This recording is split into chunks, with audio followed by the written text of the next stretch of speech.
بسم الله والصلاة والسلام على رسول الله. ازيكم يا حبايبي؟ عاملين ايه؟ يا رب تكونوا بخير. كل سنة وانتم طيبين. الصيف دخل كده علينا والدنيا بقت حر فجأة، والاولاد هيقبلوا وهيدوروا على الايس كريم والمرطبات اللي من بره. طيب احنا مش هنخليهم يشتروا حاجة من بره، وزي ما اتفقنا في القناة هنا هنعمل لهم كل حاجة بطريقة سهلة واقتصادية، وبإذن الله هتعجبهم جدا، مش هتخليهم يدوروا على الايس كريم من بره تاني. يلا نسمي الله وندخل على الوصفة بتاعتنا على طول وعلى المقادير. في البداية هعمل صوص الشوكولاتة، وده عبارة عن نص كوباية من السكر، عليها كوباية من اللبن، وكمان 4 معالق من الكاكاو. كاكاو خام بنجيبه من عند العطار، وتكوني بتجيبي من عند عطار مضمون وكويس. تجيبي منه الكاكاو الاسباني، حلو جدا، طعمه بيبقى كويس وما بيبقاش محلى.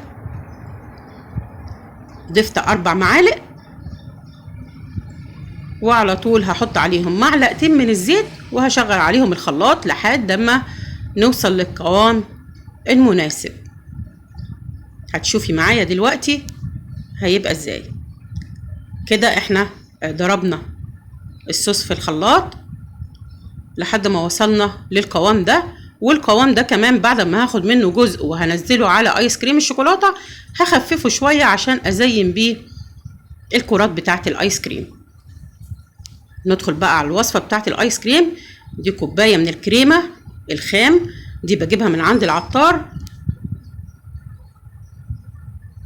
وهنضيف عليها كمان ربع كوباية من السكر، وهيبقى معايا كوباية من المية المثلجة.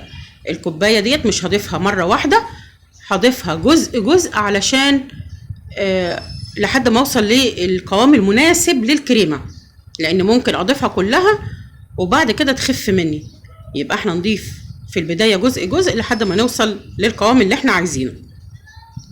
كان عندي كوباية معلقتين من وش اللبن اللي هي القشطة ديت، باخدها بعد ما بغلي اللبن وبحطه في التلاجة. تاني يوم بشيل الوش من عليه، بحتفظ بيه بقى لأي وصفة أنا عايزاها زي كده. هنضرب الجمال ده كله في الخلاط لحد ما نوصل للقوام اللي احنا عايزينه. شوفي القوام بتاع الكريمة مش هيبقى زي ما بتزيني بيه التورتة، هيبقى أخف شوية. ده بيبقى قوام الآيس كريم.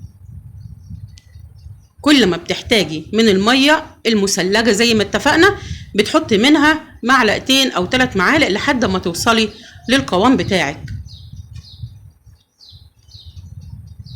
كده بقى احنا خلصنا الايس كريم الفانيليا. هنحط جزء منه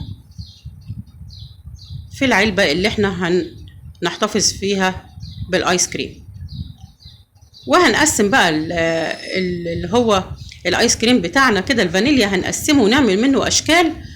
تابعي معايا، ولو كنت لسه ما اشتركتيش في القناة يا ريت تنزلي تشتركي في القناة وترجعي بسرعة تكملي معانا باقي الوصفة. ما تنسيش تحطي لايك للفيديو.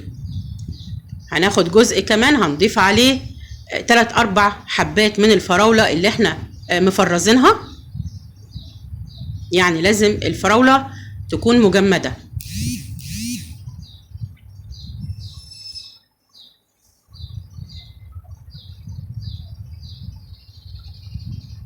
هنضرب الفراولة ويبقى كده جاهز معانا ايس كريم فراولة جميل جدا وغني جدا، وفيه الفاكهة هتبقى ظاهرة خالص.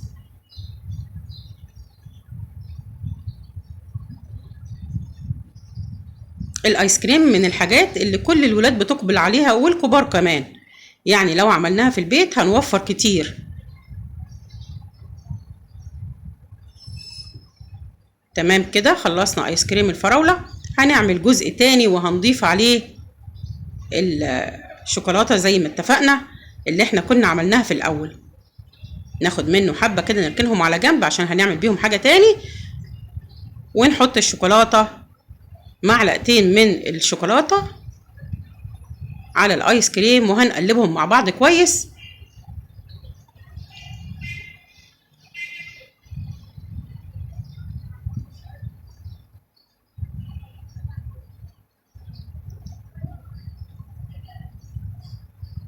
كده يبقى احنا عملنا مقدار من الفانيليا وقسمناه، عملنا منه ايس كريم فراولة وايس كريم شوكولاتة، وهنعمل كمان نوع تاني من الايس كريم هيعجبكم جدا.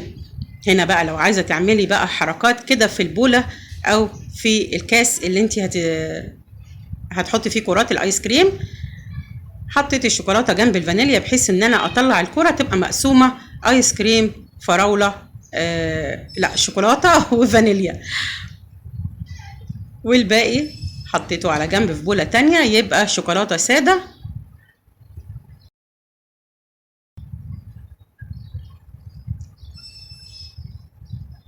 هنا بقى اللي احنا ركناهم على جنب هنضيف عليهم لون طعام صحي، اللون الاخضر، يبقى كأني حاطة كده فاكهة اللي هي الكيوي، هيديلي شكل حلو خالص، هيعجب الاولاد كمان، يعني شكله في الكاس بتاع التقديم بيبقى حلو خالص وطعمه كمان جميل.